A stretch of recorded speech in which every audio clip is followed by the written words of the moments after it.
The patient journey from the first sign of cognitive impairment to diagnosis will, of course, vary from person to person, but typically it's either the patient or the family member who notices changes in the individual's cognition. So may that be memory, they are forgetting things, they seem off, disoriented, they are misplacing things of that nature.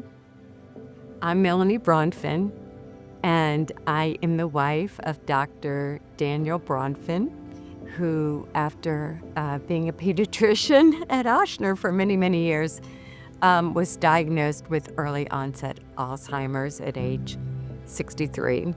I guess all this falls in the category of you never know what is coming around the corner. It's really challenging to give someone a catastrophic diagnosis like Alzheimer's disease and dementia, and then say, okay, well, here's a pamphlet and good luck.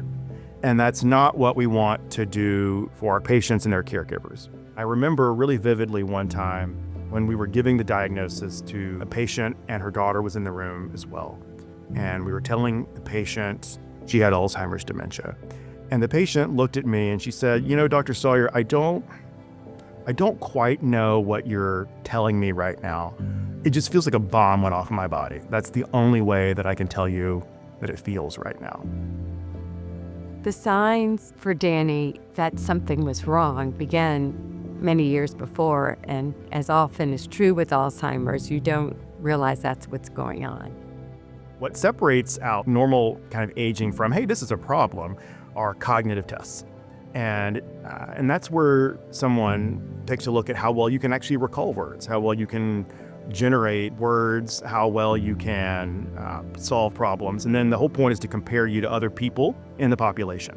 It's like any lab test. We know this is a normal thyroid test, and the same thing for cognitive testing. Is this normal or is this worse? It was not being able to attend to tasks that were complicated, like trying to plan a trip. He used to plan all of our trips, and all of a sudden was having trouble doing that. And it was just, I thought maybe he just had a lot going on, and that was why. Ochsner has been wonderful at building a care management team for the different conditions, memory disorders, that will receive this patient and this family who are now in unknown territory with a big diagnosis that will potentially change their life, so that we, with the care management team, can support them, guide them through the whole journey. He retired cold turkey and faced a world that was very different than what he was leaving behind, of no work, a diagnosis that's very difficult, and figuring out what our life was going to look like going forward.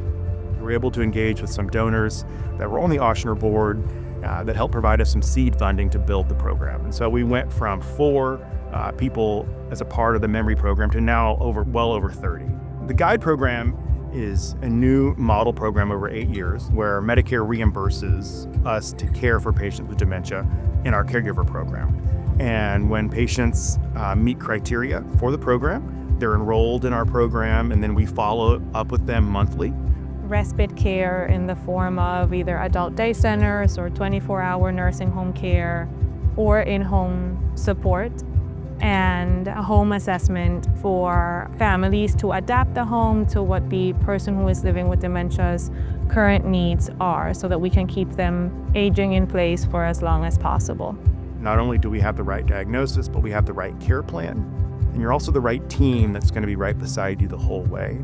You know, fundamentally, when we can't offer a cure, then we have to think about what else we can offer. And we're going to be journeying with you throughout this process and taking care of you, so that way you continue to live as best as you possibly can. And so that's really why I'm so kind of passionate about this. I just am grateful to donors who are willing to help provide resources. What I've seen in 4 years is just stunning, how far Ochsner has come. We're an aging population. My demographic is getting bigger every day, and there are just going to be more and more of us who need this. Ochsner specifically is embarking on so many exciting programs that will be models, I think, for the country in this space.